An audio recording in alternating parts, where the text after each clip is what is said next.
Welcome to InterPartyConflict, the podcast where we answer your questions so you can have the best tabletop gaming experience possible. My name is Gabe. And my name is Jeff. And we're going to answer your questions today. But first, Jeff. Yeah. I've got a question for you.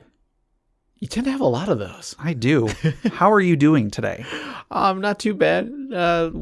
Weather's a little icky, but yeah, it is. It's Michigan and it's winter, so we're used to it. Sure. A lot of places have it worse, so. Yeah, I guess that's true. Yeah. How about yourself? Yeah, I'm having a day. It's I've got stuff I've got to do today and tomorrow, and then I'm working this week, and then I'm changing where my work is moving me and a whole bunch of other people to a different location starting next week, and I'm gonna have a slightly different schedule. And I just found out that the schedule is actually not very good.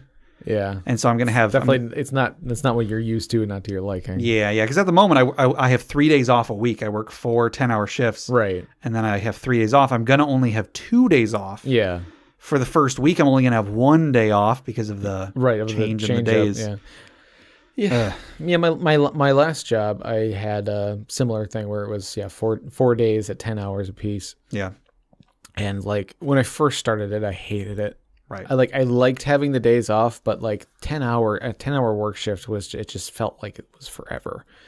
But then eventually I got used to that and then really enjoyed the 3 days off.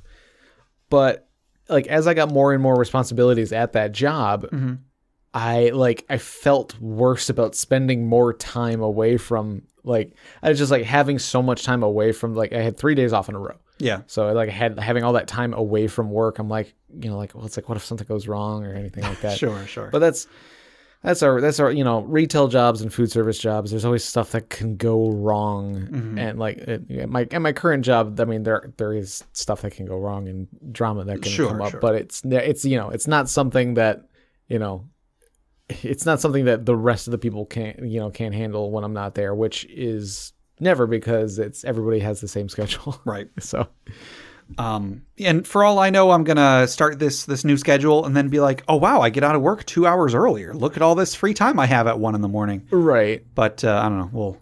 We'll see. Yeah. It's definitely going to take some adjusting for sure. Yeah. It if nothing else, it severely limits when I can do stuff with other people. Because we record on Mondays. Yeah. And we won't be able to record on Mondays anymore, at least for some period of time, until my work schedule returns back to what I'm working now, which I thought I was only going to be doing this for a couple of weeks. I found out the other day maybe it might be a couple of months. Right. So I guess we'll see what happens. I mean, the podcast is still going to come out on the same day and everything. But yeah, of course. We'll have to change around how we record a little bit. One more quick thing. A while back on the podcast, I said that I was trying to get Shadows over Mystara working on my arcade cabinet, and for some reason I could only get 2 players.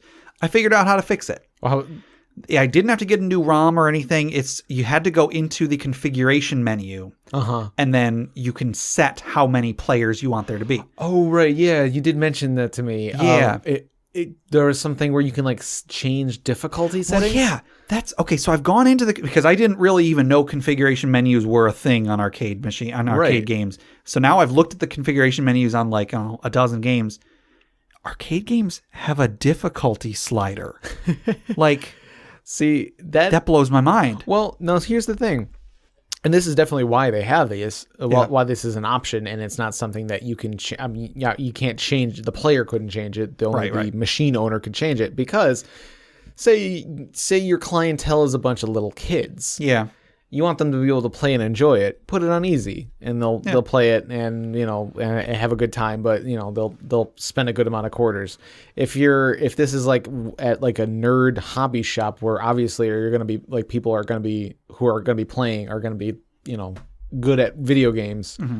You want to set it up to a higher difficulty so that, one, it's fun and challenging for them, but also it's not too easy for them and they're just going to go on 1 quarter. Yeah. You want them to spend the quarters. Right. Now, it's the same thing with crane machines. Crane machines are very modifiable by the owners. That's true. Yeah. They can rig it to make it impossible. Right. You don't want it to be impossible, because then, if everybody knows that's a machine that never wins, no one's going to do it, but you'll do everything you can to make it extremely, extremely hard. Yeah. I actually watched a video recently about how redemption machines work. That's like in games where you win prizes. And it also, the same people made another video that was about which carnival games are scams. Yeah. And like that was really interesting to see which games are scams, how they are scams, what they do to trick you into thinking you can win, and which are the best ones if you actually do want to win something, which are the ones you have the best odds at. Right, yeah. Was that the one where he brought in like a baseball player or something like that, a football player? A basketball player, I think. Because it was for one of those, I think it was for one of those things where you toss the... Sure, yeah. Or, no, it was a baseball player. You're right, because he was throwing the ball to knock over the milk cans. The milk cans, and it's like the milk cans are like weighted a certain way. Yeah.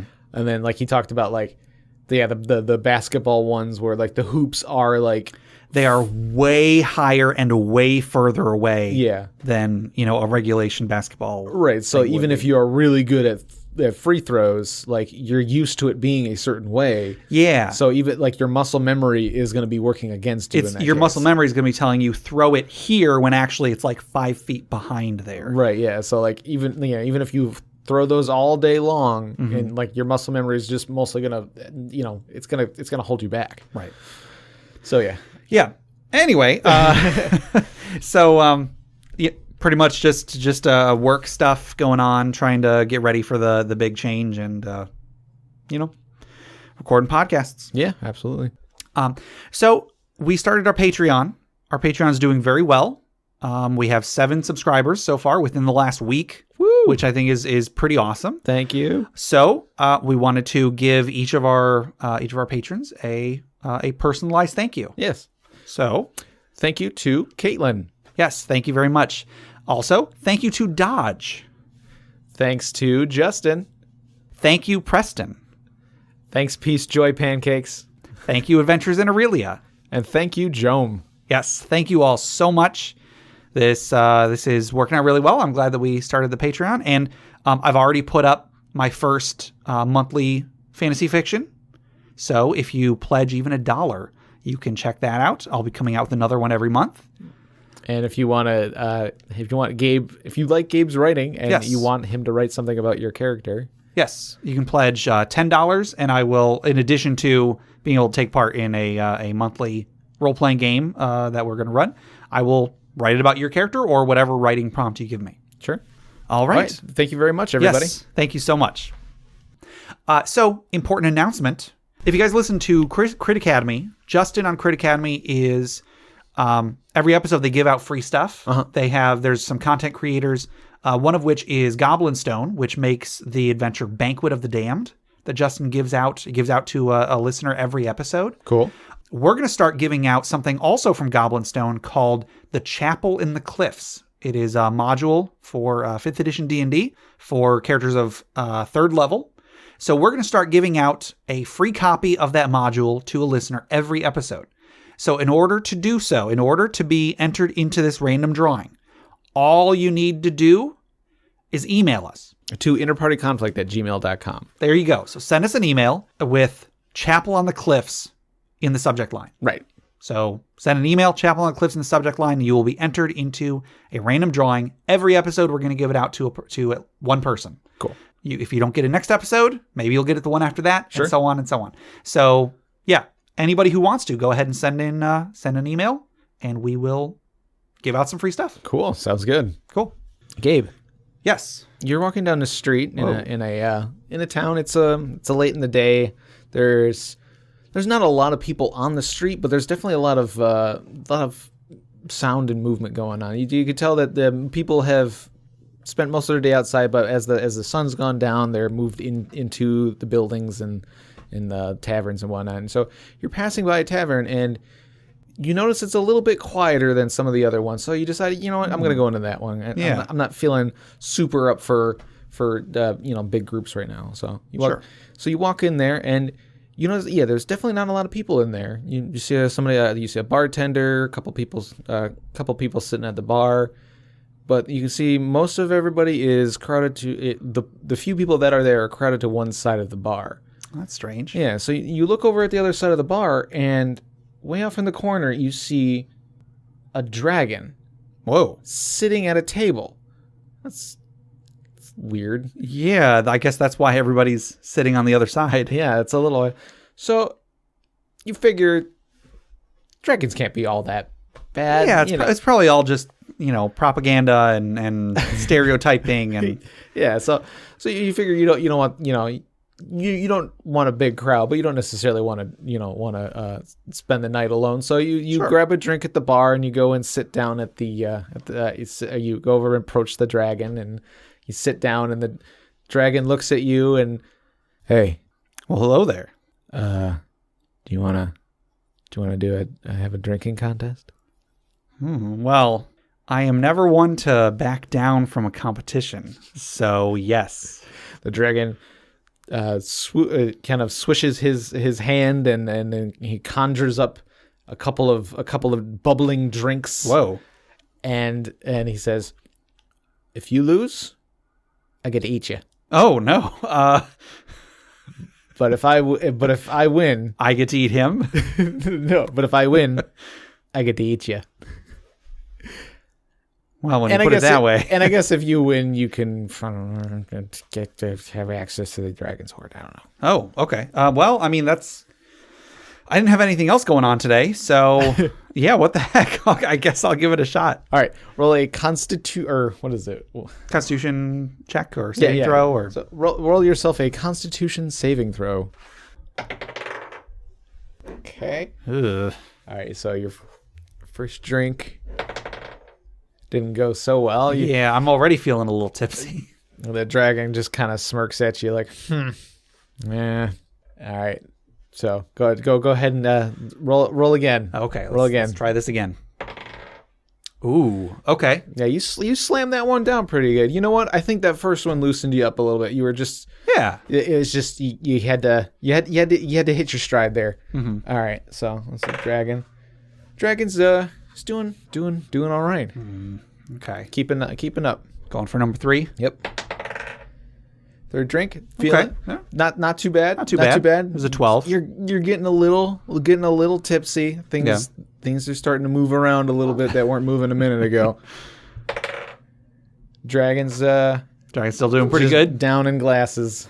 Okay. This isn't looking good, but maybe I'll be too drunk to care. I don't know. That's a big 5. Well, I'm just assuming that I don't have a bonus to my Constitution. I mean, the dragon rolled pretty low that time too, but it's still better than mine. Well, so after a few drinks, you start to fade a little bit, and you fall off your stool and black out. Oh, I fall into the dragon's mouth, I assume. No, well, you wake up a few hours later, and you realize that you weren't the only one who passed out. Oh. In fact, that wasn't a dragon at all. What? Passed out in front of you is a gnome. A gnome? A gnome that you recognize as Bumbleforth the Illusionist. Oh, Bumbleforth the Illusionist. Yeah, and in fact, he was just disguising himself as a dragon to keep the other bar patrons away. Oh my goodness. And you know what? I bet he probably wasn't even drinking. He was just dumping it over his shoulder and making an illusion so it didn't look like he did. No, he was drinking. He's a lush. Gotcha. But sadly, you still don't. But sadly, you won't find your way to the dragon's hoard today. Oh, dang it! But I will at least dream of the day that someday I will reach the dragon's hoard. The dragon's hoard.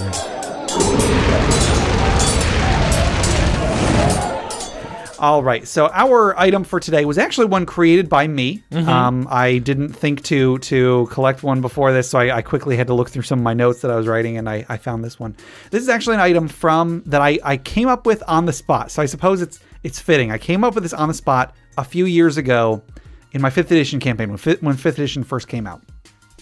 The players were somebody had hired them to help them dig underneath a bank because they were going to try to dig up through the vault of a bank in order to get the money that was inside. Uh-huh. And they accidentally dug into an abandoned tavern instead. Okay. And so in some of the rubble, one of the players didn't really have anything to do. So I told him in the rubble, you notice there's a stool. And he's like, oh, okay, I'm going to pick up the stool and I'm going to sit down. So he picked up the stool and sat down. And next thing he knew, he had a drink in his hand. And so this stool was not just any stool. It was what I am very cleverly calling the bar stool. Ooh. We need to come up with a better name for this. So if anybody has any suggestions, go for it. You know, I don't mind the simple mundane names. Like it's just, I don't know, because like something that's magical, but you just call it the thing. Yeah. Like I don't know. It kind of. It's got a little bit of an allure to it. Sure. Yeah. Yeah. It's it's a bar stool, and visually, is it just like it just looks like a bar? Just looks like an ordinary stool. Maybe it's in good, especially good condition or something. I feel like it'd be better if it was just it was a little roughed up. Okay. Like it's seen some butts. Yeah. So the way that this stool works, while you are sitting on the stool, if you are thirsty, a drink of your choice appears in your hand. Ooh. You can't give it to somebody else. If it leaves your hand, it disappears. If you dump it out, it, after a round or so, it disappears off the ground. But you can drink it. You can drink it. It functions exactly like whatever non-magical drink you want. You couldn't like turn it into a glass of potion or something. But if what you're imagining is alcoholic, you can drink it, and it functions exactly as that type of alcohol. Mm-hmm. However, once you are drunk, the stool stops functioning for 24 hours. So you've had too much. You've had enough. You need to go dry out somewhere. Right. So the bar is the bar cuts you off. Yes. I can't serve you anymore. Sorry. You've been overserved. Right. And so I thought this was just a fun little item. You could give it to a low party. I can't really think of many ways to abuse this.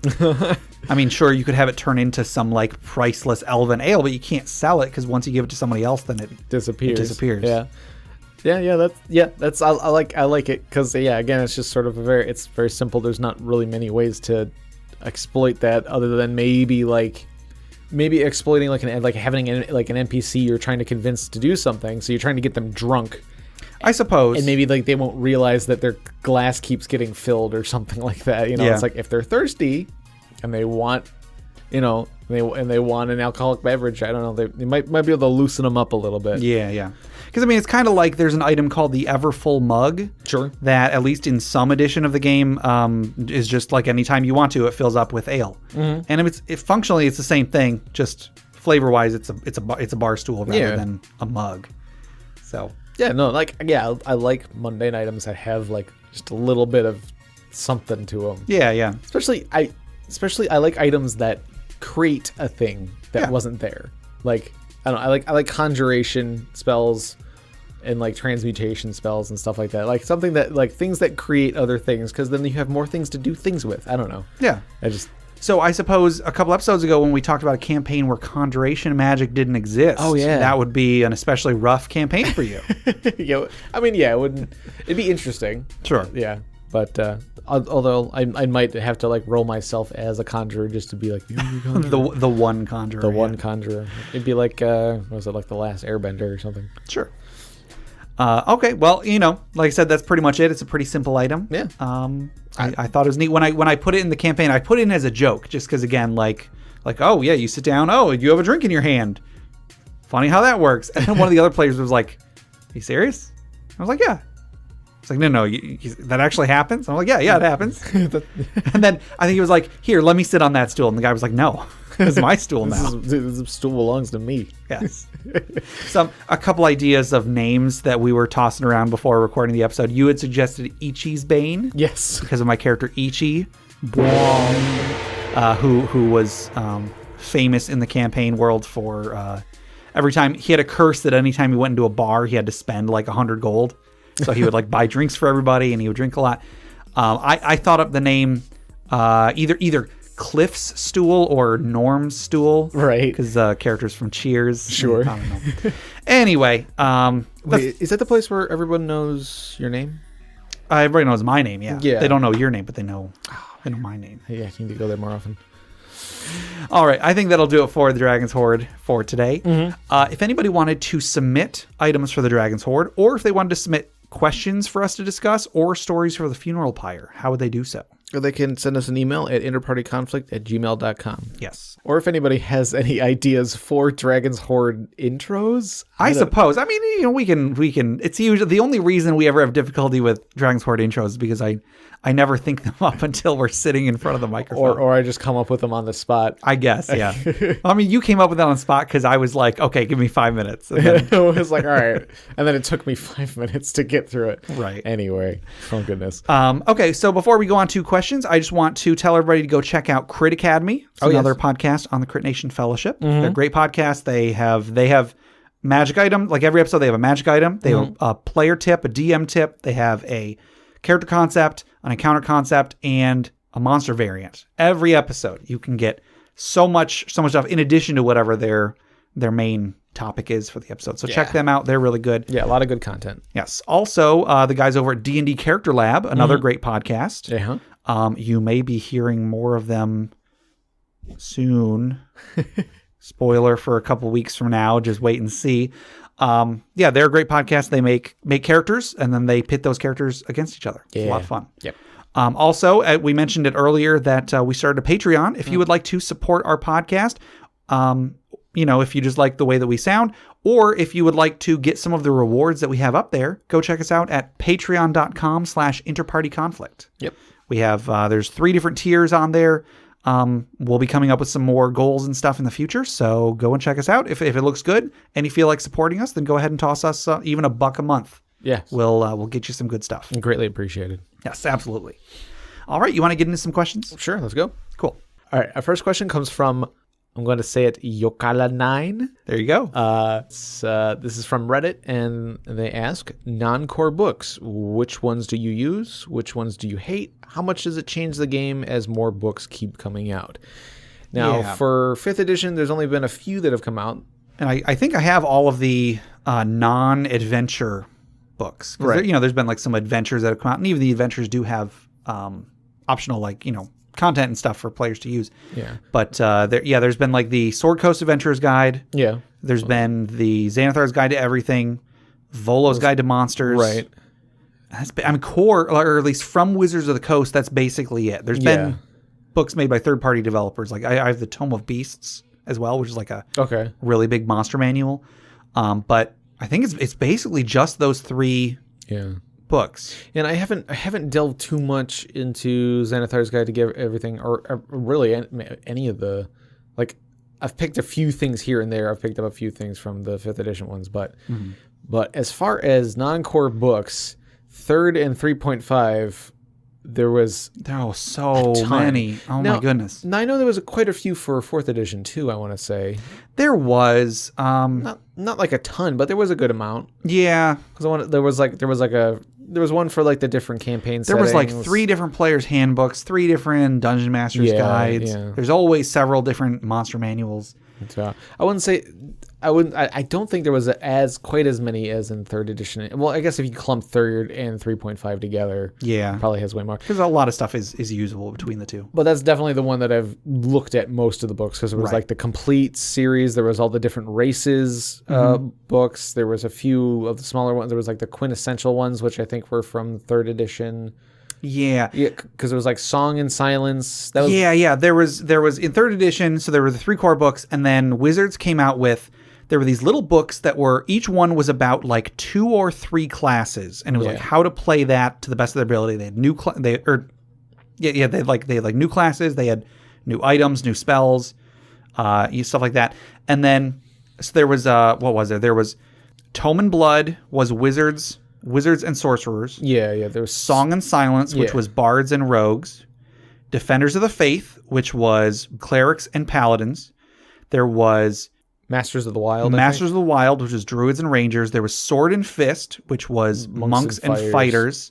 I think that might have been it. I don't know. Oh, maybe Barbarian was in Masters of the Wild. Yes, Barbarians was Masters of the Wild. Yeah. So But and then like in 3.5 they had all the complete ones, which was like sort of a similar thing. But these ones they were bigger books. Yes. They had a lot more content in them. So there was like complete Warrior, complete Arcane, complete Divine. Then there was complete Mage, complete Champion, and like complete Scoundrel. Complete Scoundrel. Was that Complete Adventurer. Complete Adventurer. Okay. Yes. And so each of those were similarly like if you have any type of a fighter character, like a fighter, a barbarian, anyone that had fighting, you could get something from Complete Warrior. Complete Warrior was like amazing. Yeah, it had a lot of good stuff in it. Book. Yeah. Then like Complete Arcane was pretty good. I think that's where the Warlock first made their entry into D&D. That was my personal favorite because I like Warlocks. Yeah. I don't know. I think they're cool. Yeah. Then there was those are really the only ones that I put a lot of time into. I think those are the two core ones because one was more like it was basically martial and magic, pretty much in a way, and then Complete Divine. I feel like Complete Divine was like lacking in some ways, but it had a couple good things in it. And I never even looked at Complete Champion because I think that was the last of that line of books to come out. Yeah, I only looked a little bit at Complete Adventurer. There was also the different races books. There was Races of Stone was where the Goliaths first showed up. A lot of stuff that's like big in 5th edition. Goliaths came out in Races of Stone. Goliaths are awesome. There was Races of the Wild. Yep, Races of the Wild. They made a Races of Eberron. Yes, Races of Eberron. That was a great book. Yeah, it had all the Eberron campaign setting races in there, like Warforged. Yes. But it also had that one had like prestige classes and stuff for had all the prestige classes and stuff for those races. And there were some good ones. Like Changeling was really cool. Yeah, had some really cool stuff. Eberron race. There was a character build that Steve had made that was like a Changeling Beguiler or Enchanter or something. Maybe I'm thinking of a different character concept. I can't remember. I think it started off as like a fighter, but there was there was a couple prestige classes from like the Eberron campaign setting or something like that that like allowed it basically made it closer and closer to being a like a doppelganger. Okay. So it had gave it more doppelganger like abilities, like being able to read minds and things. And there was like one prestige class that gave you bonuses to your fighting and stuff based on things like that. It was really neat. And there was one point where I was running with that I took that character concept and just kind of went crazy with it, at least on the mechanic side of it. Yeah. Didn't you make a character once that was a changeling that you wanted him to have multiple personalities and each personality was a different class or something? Maybe I'm thinking of I don't know about something that. Else. I was eventually trying to get this changeling. I really like Mind Flayers and Illithids, so I'm always trying to find ways to get a character to be most like an Illithid or something. Sure. So I was trying to find a way to get a changeling to become an Illithid, and this was it had been a while since I had played any sort of D&D. I just all out of the blue was you know what, I'm gonna look. I had a bunch of the PDF, the 3.5 PDFs, and I was you know what, I'm gonna try and make a character. And so I was building this character out. I'm this is really cool. I'm gonna do this, and it's gonna be just it's gonna have tentacles and stuff, and like an Illithid. It's gonna basically be able to turn into an Illithid. And I completely forgot that humanoid. Yeah, Illithids are not. They're humanoids. They're aberrations. Yeah, that completely slipped my mind. I was just so excited about the idea that I was oh yeah, I can't do that at all. I'd have to do this there was another class that could do it, but you'd have to take so many levels in that. Sure. And so all the other things I wanted to do with the character were completely, it just wouldn't work out. Yeah. But so all those books have a lot of character options. I love more character options. Yes. So all the books with character options I would always like to use. Mm-hmm. That being said, a lot of that is prone to the power creep. Yes, that is my main issue with all the books that come out. I love when books come out. Yes. And by the way, there's a term that I'll probably be using a lot during this discussion. The term is Splatbooks. I don't know where this term comes from. I recognize it though. That is the term used for all of the often third-party books, but just all of the side books that are not necessary to play the game. Right. But they're there. Maybe it's because you just kind of throw a bunch of stuff into a book and it just splats all over the place. I don't know. Yeah, I don't know where the term splat book comes from. But I know you guys use that term a lot. I remember that now. So those types of books, splat books, they're generally good. Having more character options is a good thing. Every time a new edition comes out, that's always the biggest complaint is that at first, for the first 6 months or whatever, there's just not enough character options. Right, yeah. 4th edition in particular. 4th edition is one of my favorite. I say it's I don't know if it's my favorite system, but it is one of my favorite systems. Yeah. One of my top 2. And when it first came out, it didn't even have all of the like what you picture as the core classes. Yeah, it didn't even have gnomes weren't playable. Gnomes were not a playable race. Yeah. Yeah. There weren't monks. There weren't sorcerers when 4th edition came out. Of the 4 roles that each of the classes were supposed to, each class was supposed to be one of these 4 roles. There was only one example of a controller, and that was Wizard. And Wizard, it was clear that Wizards of the Coast did not know what they wanted controllers to be. Sure. When that came out. So later books made Wizards much better. Yeah, that definitely added to the initial reaction of 4th was not great. And I got all the core books and like only in the last like 2 years have I actually like played it fully. Right. Like, I think I played an adventure once, like way back way back earlier when it came out, not right when it came out. I feel like when 4th edition first came out, like I think Jay ran us through like the starter set or something. It might have even been before it was officially, before the core books were officially released. Huh. Okay. Because I remember sitting around with Jay and Steve. I can't imagine why you wouldn't have been there. I think, yeah. And we were like amazed, like, oh my goodness, at first level, I can survive a hit from a goblin. What's this about? And then like the minion rule where the guys with like 1 hit point, basically, like, I was like, that was kind of neat. Yeah. But, right. Yeah. So like having more character options is always fun because there's just more things that you can do. You can make, you're more able to make the character you want to make. Right. And I'm all for, like, whenever someone is asking, like, hey, I want to do this thing with my character and the rules don't cover it, how about I make this new class or this new ability or whatever? Like, I'm always the person that is like, well, hang on, try to use what's already there. Reflavor it so it fits what you're looking for. But, like, if you don't learn to use the mechanics that are already there, sure, then, of course, it's going to feel like the game is limited because you don't know how to use everything that's there, so you're not going to know to what extent the rules will go. Yeah. And so I'm always the person that says, hey, don't create new rules. You should just use the rules that are there and reflavor them. But when a new rule comes out that's like, Wizards of the Coast, they play tested this, they put all this work into it. When that comes out, I always like seeing what stuff they came up with. Right, yeah. And it's not always perfect. Of course not. And it obviously has the power creep issue, which may or may not be intentional. Yeah, we'll get to that. We've definitely talked about this before. Sure. But, so yeah, ones with more options. Dragon Compendium. That was a good book. That was 3rd edition, 3.5. Yeah, that one was it had some really interesting stuff in there. Like, not all of the character options were like super great, but they were definitely like, they were unique and interesting. Yeah. So what that was, for anybody who wasn't playing the game back in the 3rd edition days, Wizards of the Coast had a partnership with Paizo.com, which currently makes the Pathfinder RPG, and Paizo was publishing their gaming magazine. So every month there would be a Dragon magazine and a Dungeon magazine. Dragon was all character options for players.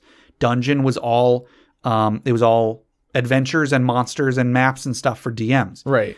And so after Dragon magazine had been around for like 30 years or something, near the end of 3.5, they went and they compiled but quite a bit of the character options from the 30 years of Dragon magazine into one book. Mm-hmm. And then they updated anything that was not 3.5 compatible. They updated it to 3.5. Yeah, they had things, they had like a prestige class with like the Osteomancer, which was it was like this magic user that like had control over his skeletal structure or something ridiculous. So like, to a point where like bone oozes had no effect on them. Yeah, bone oozes, which normally rip your bones out of your body or something. Yeah, or like they dissolve your bones instantly or something like that. But like that was one of the abilities the Osteomancer could do, was get rid of their bone structure and then regrow it back with it as a full round action or something like that. Right. And then couldn't they like fit into really tight spaces because they could just change how their bones were positioned? Exactly. And I think eventually they could like grow like bone spurs and use them as like attacking and stuff like that. It was just weird stuff like that. And then there was a few weird ones. I mean, that one was weird, but like it had that wasn't weird. That one was weird, but it had some pretty practical uses. There was one that was like like the Cerebrix or something like that. Okay. It had a really cool, the picture was cool. I freaking loved the character, the character design for that, like for the picture of it. Yeah. But it was like, it was just, I don't know. It was like a prestige class that was all about solving puzzles. Interesting. And so like mechanically, like a class is mechanics. Mm-hmm. And so when the mechanics of a class is that your character's good at solving puzzles, which generally are not mechanical. Right. It was sort of weird, but I liked the design of the character for the picture so much that I was just like, I got to figure out a way how to use this how to make this work. And then there was like the urban druid. Yeah, there was that. So it's just, druids, but they live in urban environments, right? Which is neat. It's kind of like, it's like, homeless person with magic or something like that. There was one I really liked too that was like all about transmutation. I think there was like you can apply like a simple magical enchantment on your equipment or something like that for a short time. So like you could basically like for an action like turn your boots into like boots of haste or something like that, or Oh, okay. It was kind of neat. It had some cool stuff to it. So that one was really good because it added a lot of options for players in there. So yeah, more options is for the most part good. Yeah. And also not just for players, but also for DMs, having more options is good. There's always been multiple monster manuals. Every edition has had more monsters. Sure, yeah. And on one hand, I like the additional monster manuals because they always tend to do something interesting with the monsters that you maybe wouldn't have thought of.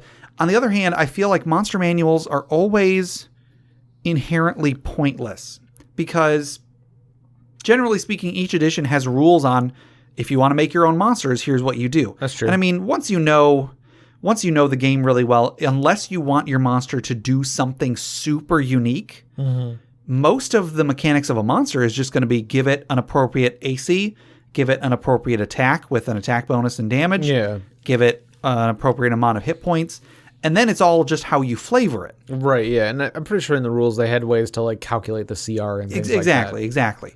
Or like if it is this CR, its AC should be between this and this, and its hit points should be this, and so on. And so I feel like I never need an additional monster manual. I don't need them to sell me a $50 book with all of these rules for monsters. What I do need is inspiration. So I would much rather have, instead of a book of mechanics, a book of pictures. Sure. I would love to have a monster manual that comes out that is just, here's a really creepy looking monster, and then it's up to the DM to figure out how to interpret that into the game. And then like, oh cool, its arm is like disappearing off into the nether or something. And then, oh, maybe that means that it has an attack where it ignores armor or something. Yeah. Or maybe if it hits you, you have to make a save or be like pulled out of your body or something like that. You can look at a picture and you can be like, ooh, this is a cool ability that monster would have. Sure. And two different DMs are going to look at it and get two different monsters out of it. Yeah, absolutely. And so I think that's a really cool idea. Draconomicon. That was a good one too. Yeah. That was a book, a 3.5 book all about dragons. Yeah. There was actually, I'm pretty sure it was Wizards, that it was a book. I got it at like Target. And it was basically the Draconomicon minus all of the mechanics. I have, I think, two of those. I have one that's dragons and then one that's like just different monsters. Nice. And all the artwork, it's the same artwork that you would find in the monster manual. Right. Plus some more, actually. Exactly. But it's just the like ecology of a dragon. Yeah, a little bit of flavor. This is what a green dragon's lair would look like. Yeah. And like these are the types of areas that they live in and so on. Yeah, I saw that at Target. I was like, I have to have this. Yeah. Because it was an official Wizards book, and it was basically like the artwork in that book was like a lot of it was the same artwork from the Draconomicon. But they took out all the but I just liked having it. It was a pretty book. The artwork was great. There was a few newer bits of artwork in there. There was like a really cute blue dragon wormling. It is the cutest thing ever because it has this giant horn that's too big for its head, and its head that's too big for its body. And it was just like, and it's just like, it's, I really, I don't know. That's a good book. I got those at a garage sale when we were in Tennessee. Oh, sure. I think we were in the Smoky Mountains and somebody they had those. And I was like, I know what these are. Jeff told me about these. All right. So we've talked about this before, but power creep. So power creep, in my opinion, is the reason why, if there's a reason why additional books is bad, it's because of power creep. Yeah, absolutely. Now, I can understand why power creep would happen intentionally or even unintentionally. Sure. When you have a line of products and you know that every month or two you're going to be coming out with an additional product, you want there to be a reason for people to buy your new product. Yeah. With a game like D&D, you can hope that players are going to want to see what all of the flavor is in this book, all the cool monster ecology stuff, all the cool stuff about like the setting that this takes place in. Yeah. You want players to be interested in that. Now, I'm going to admit I'm a sucker for expansions. Okay. Like if there's a game that I didn't pick up when it first came out, and then later down the line I saw it and I was like, I kind of want to play this game. If there's any expansions for it, I am fighting myself so hard not to buy the entire collection. Yeah. For a game I'm not sure I'm gonna like, but I want to try. Right. Because I think I'm gonna like it, and then I'm like, well, and it's usually like it's like if you buy it all at once, you save like $5 or something. Sure. Some small amount of money that's not even really worth the trouble, but. I was like, okay, well, if I'm gonna get this game, I might as well buy all the expansions for it. Yeah. Obviously, I want all the options. Obviously, right. So like, I'm the publisher's dream, where it's like I'm more than likely gonna, if I'm into the core game, I'm more than likely gonna be getting all the expansions because I don't want to miss out on anything. Sure. But for those who aren't suckers, yeah. So like you want players to buy your product just because they like you and they like your what you make, whatever. But not everybody's going to do that. In fact, like the majority are not going to do that. Sure. But if you can put something in that book that they cannot get elsewhere, then that's going to make them, more interested in the book. And probably one of the easiest ways to do that is to put in an option that is a little bit better, a little bit more powerful than the options they had before. Right. All the time with video games, you see this where a DLC comes out. Yeah. And then, if you beat the DLC, you get a weapon that is heads and shoulders better than anything else in the game. I don't even know if that's a correct expression, but I'm going to use it anyway. Well, yeah, you get the weapon you use to chop the heads off of shoulders. Exactly. So they'll put something in the game, and whether it's intentional or not, it happens. Maybe they didn't mean for that weapon to be better than everything in the base game. Yeah. But they put it there, and so players are going to see that, and they're going to be like, oh man, this weapon is the best. And then other players that don't have the DLC, they're going to be like, oh, well, I want that weapon. I want to be better at the game. Right. So I'm going to go ahead and buy that too. It is kind of like the pay to win thing, where it's pretty like much. You're paying to get this new feature that is it is statistically better. Yeah. And like they either unintentionally or intentionally, but it's statistically better. And like it makes sense that it's at least somewhat intentional because they want you to buy it. They want you to have incentive. Yeah. So, and a lot of video games have this issue. It's very controversial and all that jazz. But like one of the ones that pops up is games like MOBA games, right? Where there's like a bunch of different characters, and some of the MOBA games like you pay for the characters. Like the game, the game itself might be free, and like you'll have a choice of like a small roster of characters, or you can buy the characters and play them anytime you want. Right. So anytime a new character comes out, they want you to buy that character. Yeah. So they might have something that they do just a little bit better than everybody else. Right. At the very least, it's it's new and shiny, so that has it going for it. But in some cases, it ends up being maybe they just didn't play test it enough. Yeah. Or something like that, or like they didn't didn't get it in the hands of enough people in the beta or something like that. But like it's just more powerful. It just and so everybody buys it because, oh my gosh, they want to win. Yeah. So they might as well buy this new thing, the new thing that's going to get them, a lot of wins. And then later down the line, they say, oh, sorry, this guy's a little overpowered. So they patch him and bring him down the level, or even below, that becomes underpowered or something like that. And in competitive games, like that's something they're going to jump on more quickly than in a game like D&D necessarily. Right, exactly. So like, and that has its own problems where when things get patched or if there's like an errata or something like that. Mm-hmm. So you spent your money on this thing because you knew it was good, and then they make it not good anymore. Yeah, you're going to feel, a little cheated. Right. When in the first place you were basically using money to gain the advantage. Right. But that's a whole nother thing. Yeah. And anyway, so like, not everybody is going to buy things specifically for the power and stuff, but I mean, some people are. And again, whether it's intentional or not, power creep happens. Every edition has dealt with power creep. If you look at in third edition, if you look at the books that were released at near the end of third edition's run, it is clear that the options they came out with later on are just flat out better than the options they came out with earlier on. Sure. There will be people who will argue up and down that like, oh, the Book of Nine Swords just made fighters usable instead of worthless. And I mean, I suppose, but they could have buffed fighters by issuing an errata.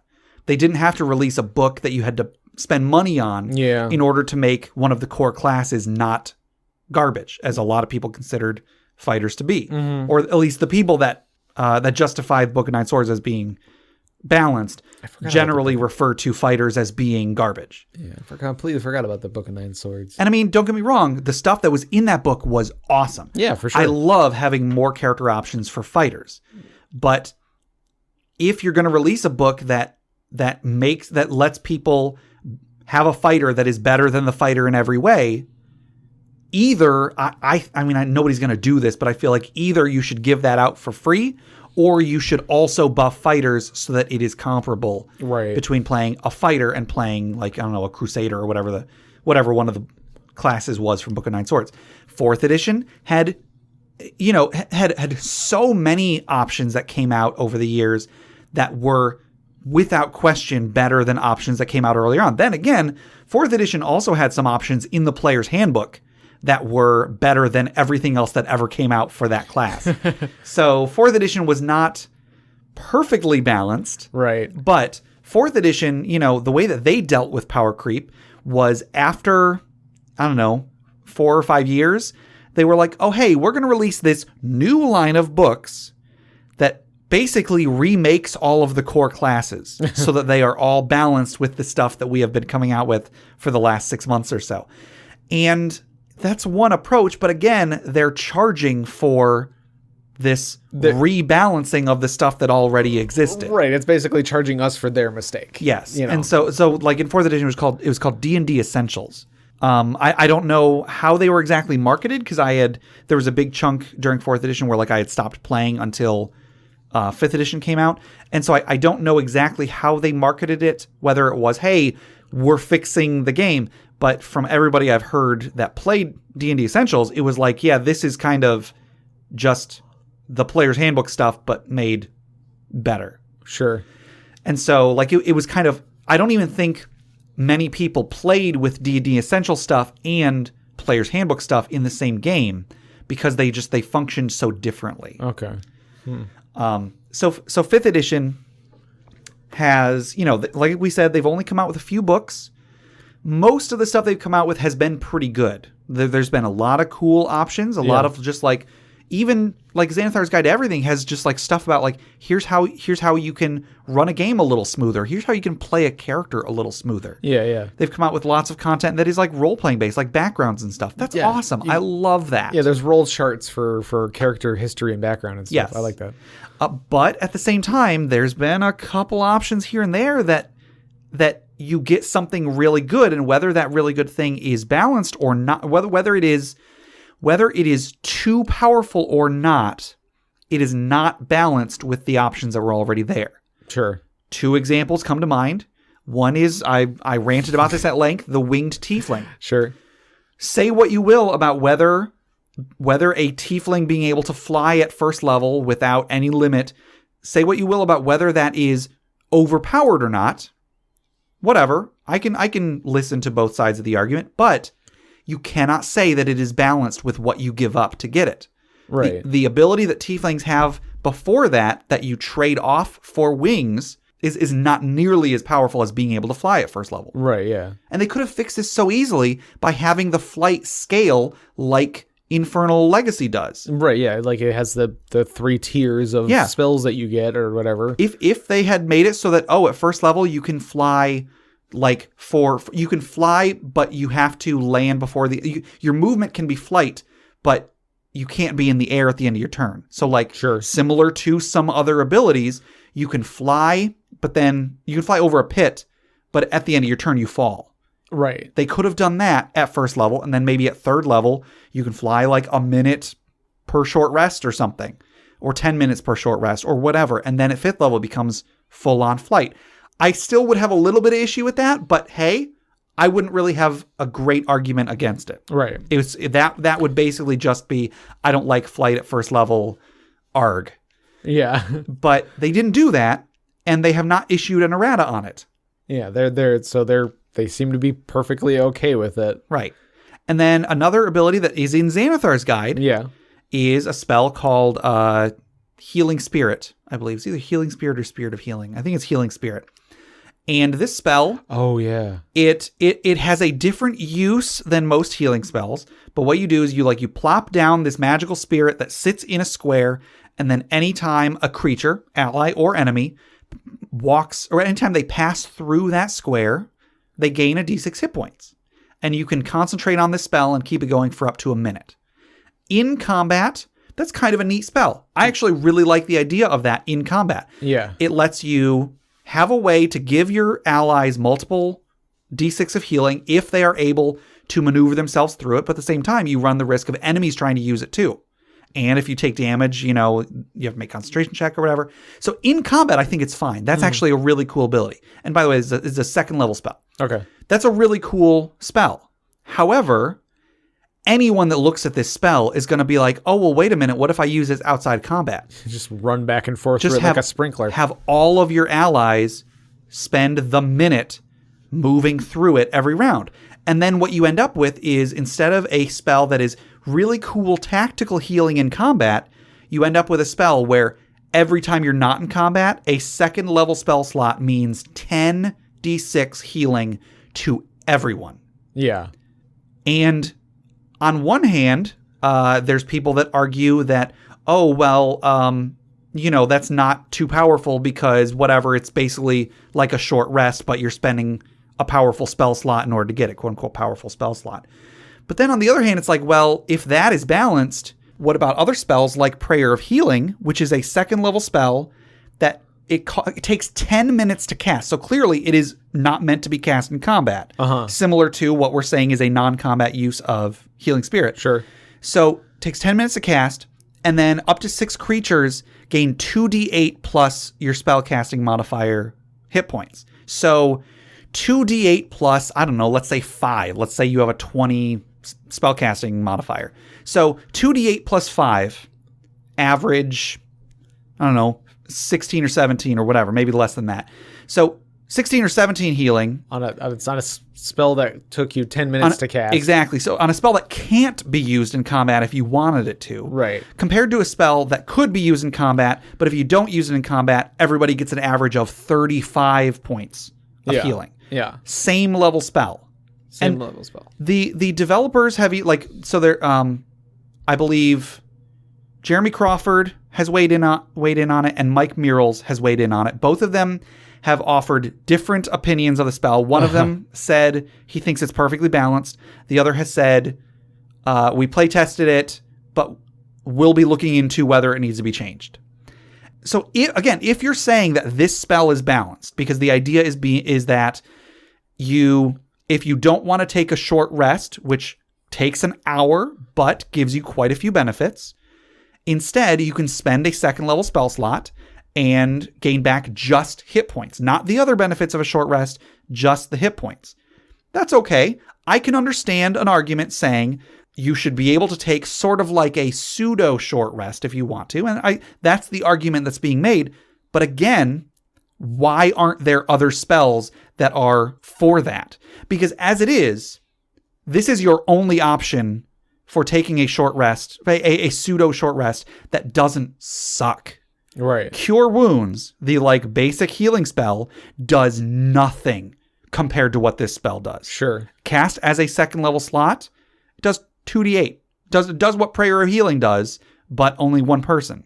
And then this spell, if this is balanced, that means every other healing spell up to and possibly including Heal, which is like 6th level, every other healing spell is garbage compared to this one spell. Sure. If this spell is balanced, all the other ones suck. Right, yeah. And we've talked about it before, if it's like if there's an option and that's the option you obviously take, and if you don't take it, you're an idiot. Right. Then it's broken. And there is also an argument that people make that, the only people that get the only people that get Healing Spirit are druids and rangers. Okay. I can understand that, but just because the two classes that get it aren't necessarily great at healing, that's not a balancing factor. Yeah. Fighters are terrible at healing. Should we give them Prayer of Healing too? Would that make the spell more balanced? Yeah. I mean, that doesn't not really. That doesn't really count as balancing, but that makes me feel a little bit better about it, but it doesn't mean it's balanced. What it means is that every druid or ranger is also a healer. Right. If you're making a cleric and you want to be good at healing, you're going to take the life domain. And then because of that, your healing is going to be really, really good, as opposed to a regular cleric, which it's just going to be, it's going to be good, but it's not going to be really, really good. Uh-huh. If you're a druid and you want to be, specialized in healing, there's probably options for druid to be, there's, one of the circles or whatever is probably going to be more specialized in healing. Yeah. But in this, with this spell, any druid can be really, really, really good at healing without any sacrifice. You don't have to take maybe a subpar circle in order to be a druid that is great at healing. Right. Rangers especially, you don't have to sacrifice anything in order to be a ranger that can cast a spell. You just have to be a ranger that can cast second level spells, and boom, you are a better healer than possibly the life cleric. Right. You'll have less slots. I'm not saying you won't. I'm not saying that you won't have fewer options, but you now have a spell that you spent nothing extra on that puts every other healing spell to shame because it is that good. Again, if that is balanced, if the developers meant for that to be balanced, they should either, number one, give it to you for free because that is the example of what is a balanced healing spell, or they should buff the spells that already exist with errata. Yeah.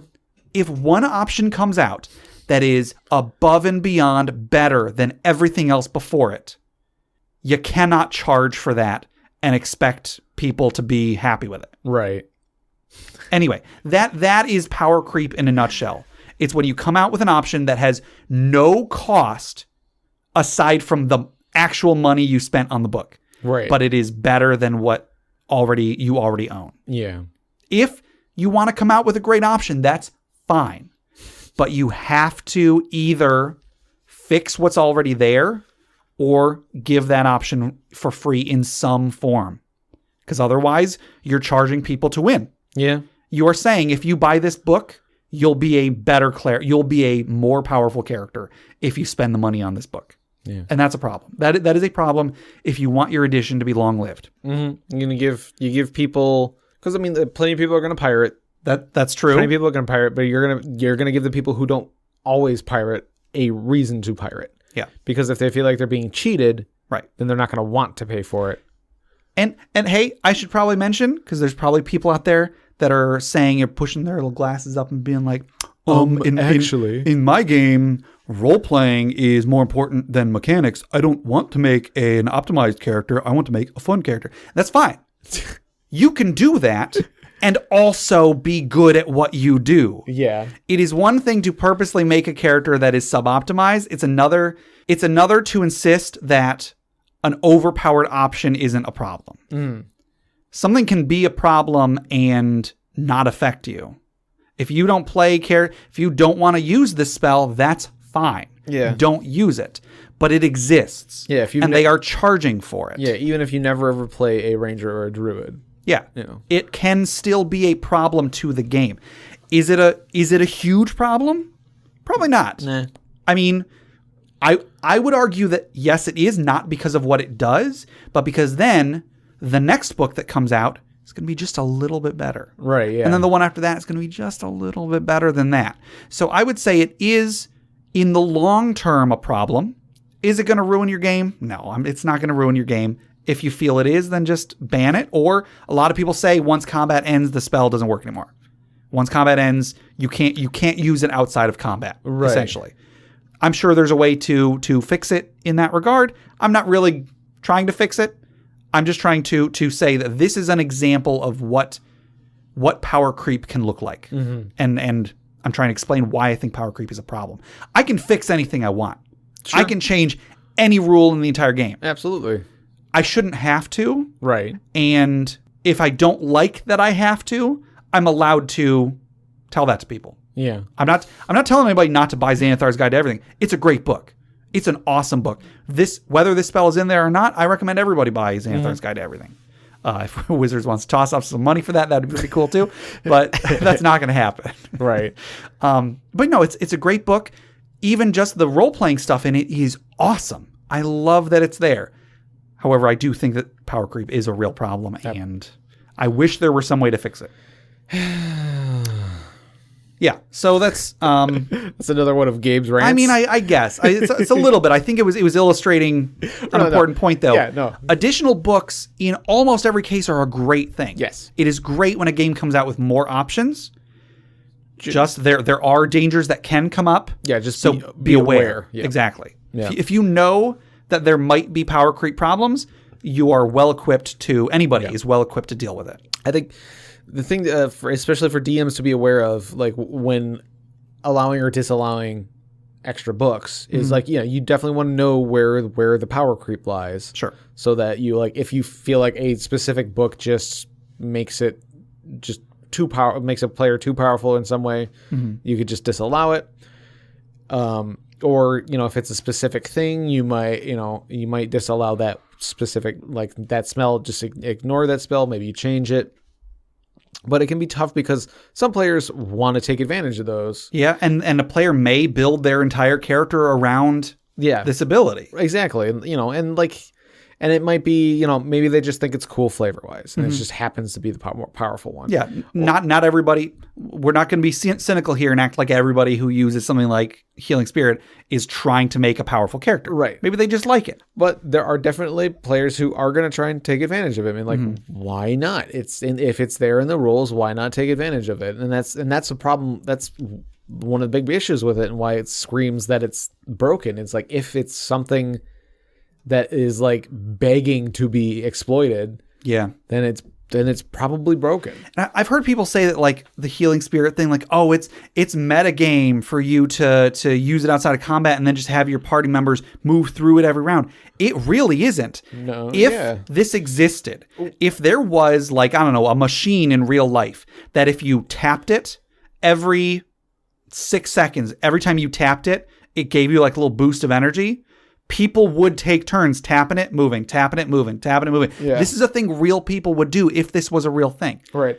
That, and like a character in D&D doesn't always know when they're in and out of combat. Right. Like there's no, like the world doesn't turn red when they're in combat and blue when they're not in combat. 4th edition kind of did have rules for you are in combat, you are not in combat. And people did not like how quote unquote gamey that it made this game feel. Yeah, so it's like, because you can have people, you can have a combat going, but like there are people within the battle mat that aren't in the combat. Like they're not considered in combat because they're not fighting.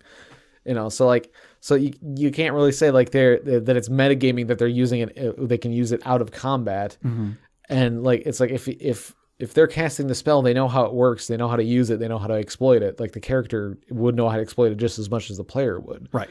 So when you're going to be using books, like the Splatbooks and the third-party books and whatnot, the thing is, it's really tough for a DM because no DM wants to have to read every single book before they allow it. Right. It would be so great if in a perfect world a new book comes out and the DM doesn't even have to say whether or not the DM, it's just allowed. Right, yeah. It would be great if the DM didn't have to worry about what was in it. Yeah, in a perfect world, they're all perfectly balanced, you know? Right. So so they just obviously I'll allow it. It's part of the game. Right. And I want to say that if you're playing, hey DMs, if you're playing a game and a player uses a new option and it turns out to be too powerful, just talk with the player and say you can't use that anymore. I would love to be able to tell DMs that they can just say, okay, I don't like that ability, let's not use it from now on. But, like we said, sometimes a player builds their entire character around an option, whether it is intentionally to gain power or not. Yeah. You don't ever want to tell a player, hey, your entire character needs to change. Right. And we've definitely addressed that question before. Mm-hmm. A possible solution that pops up in my mind, which we might have even suggested. Probably. But... So, the character is using this ability. Ability seems like it's a little overpowered, so you want to maybe dumb it down a bit, but it kind of messes with the character's steez, which is...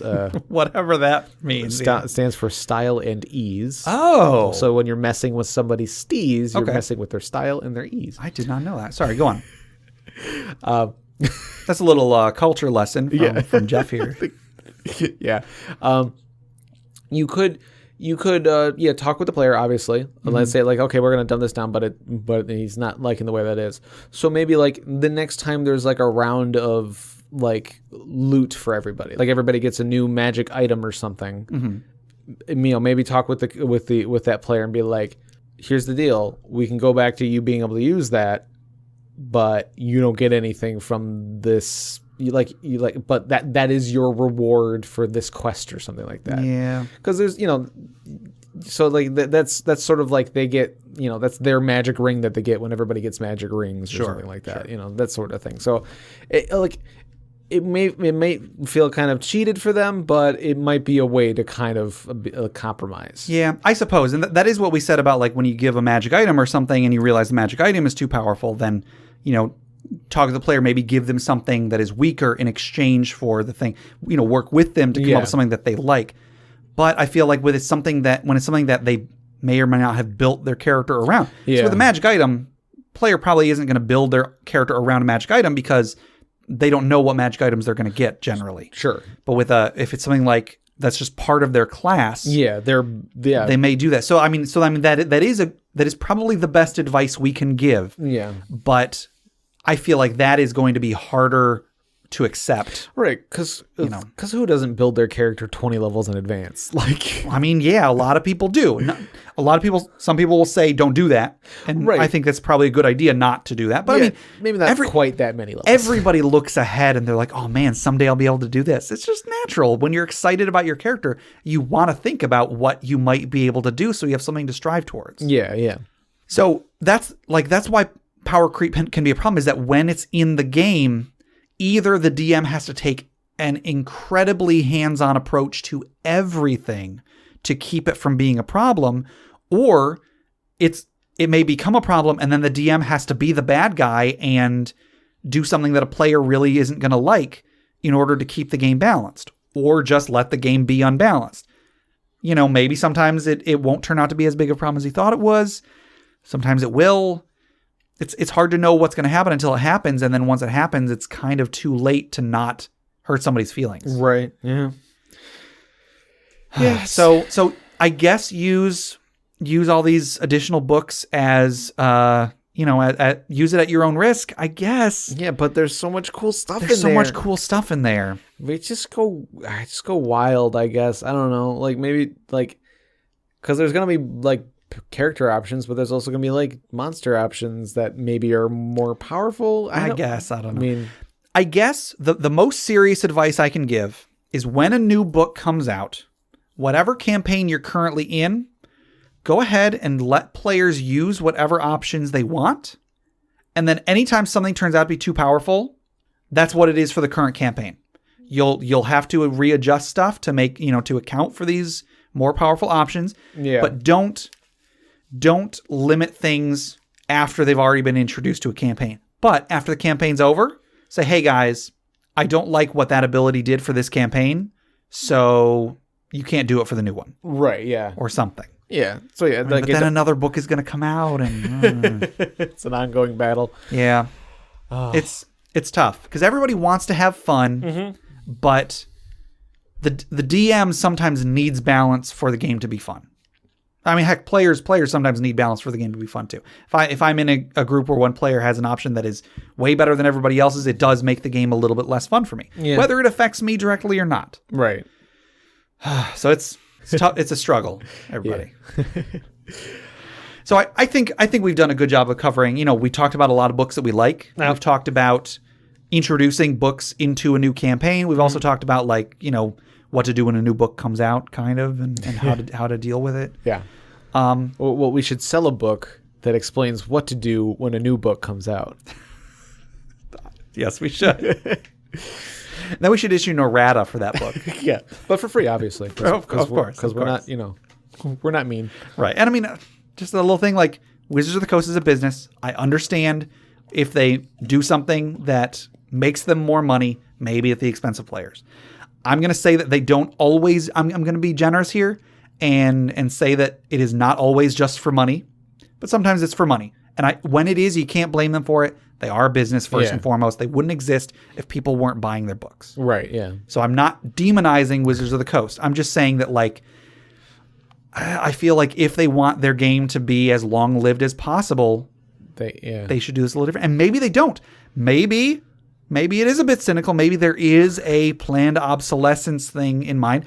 Doesn't Magic the Gathering do something similar where every few years it's like this set of cards is not usable in tournaments anymore? Well, it depends on the tournament. Are we counting card games, board games, war figure games as tabletop? I've been meaning to ask. I would say yes. Honestly, if somebody wrote in and they were like, "Hey, I'm playing War with my brother, and we don't know what to do when we get the same card or something," I would be fine. Like not just regular playing card games. I would be fine with questions like Casino. that. Depending on where you hear or read our spiel. Sometimes we say tabletop role playing games. Whenever I'm describing our podcast to somebody, I say tabletop role playing games like D&D. Yeah, but. In our intro, it's just tabletop gaming experience. So I would be fine with people submitting questions for literally anything. It's just a question of whether we are equipped to answer it. Sure. So I've been slowly getting into Warhammer and been watching a lot of things on different tabletop war games. With war figures and stuff like that. So I definitely am not experienced in it.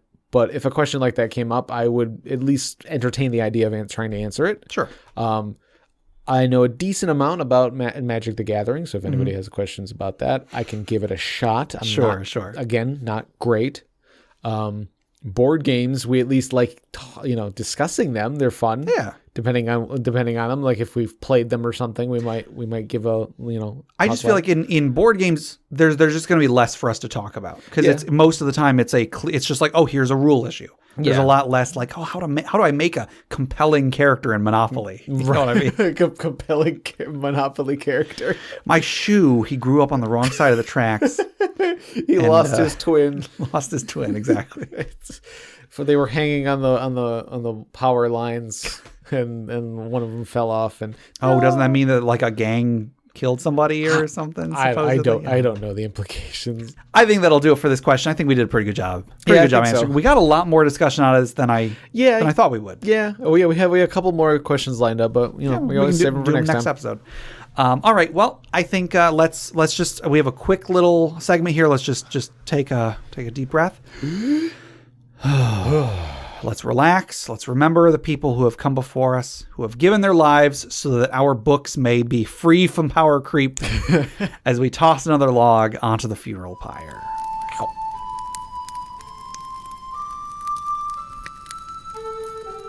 All right. So like I said, this is a short one. This one was submitted by Robert on Facebook. Robert said, went to investigate a glassworks, found some goblins, got tied up and thrown into a furnace. And the thing is, I think I know what adventure he's talking about. Oh, yeah? There was in the Pathfinder Rise of the Rune Lords campaign, Adventure Path. Okay. It was the very first Adventure Path that Paizo did. I still had a subscription to Dungeon Magazine at the time, and they canceled Dungeon because Wizards of the Coast cut off their ties with Paizo. So my subscription got transferred over to these episodes of the Adventure Path. Anyway, the first Adventure Path takes place in a town where there's a bunch of goblins, and one of the guys is working with the goblins, and he owns a glassworks. Okay. And part of the encounter is the goblins can grab a stick with some molten glass on the end and stab you with it, or potentially grab you and throw you into the furnace. Oh, so I think that's what Robert is referring to here. So let's raise a glass in memory of this possibly Rise of the Rune Lords PC who got fed into the furnace by some angry goblins. Clink. All right, I think that'll do it for today. To submit questions for us to discuss, items for the Dragon's Hoard, or stories for the Funeral Pyre, please email us at interpartyconflict@gmail.com. For show notes, running list of questions asked, and important links, go to interpartyconflict.com. Find us on Facebook, facebook.com/interpartyconflict, or our subreddit at reddit.com/r/interpartyconflict, where I post weekly discussion questions for you. You can also find us on Twitter at InPartyConflict. We're also on iTunes, Google Play Music, Stitcher, YouTube, anywhere you download podcasts. Please rate, review, subscribe, or just tell a friend. We also have a Patreon. If you would like to go to patreon.com/interpartyconflict, we've got some rewards on there if you want to check them out. Anything that looks good to you, go ahead and toss us $1 a month, $5 a month, $10 a month, whatever you can spare. Anything you can spare would go towards making the podcast better. Jeff, do you want to tell us about FriendQuest? FriendQuest is our YouTube channel where we play video games. Cool. It's sure. And I sometimes upload those videos. All right. And our music is made by Boxcat Games from Nameless the Hacker's RPG. So, Jeff, until next time.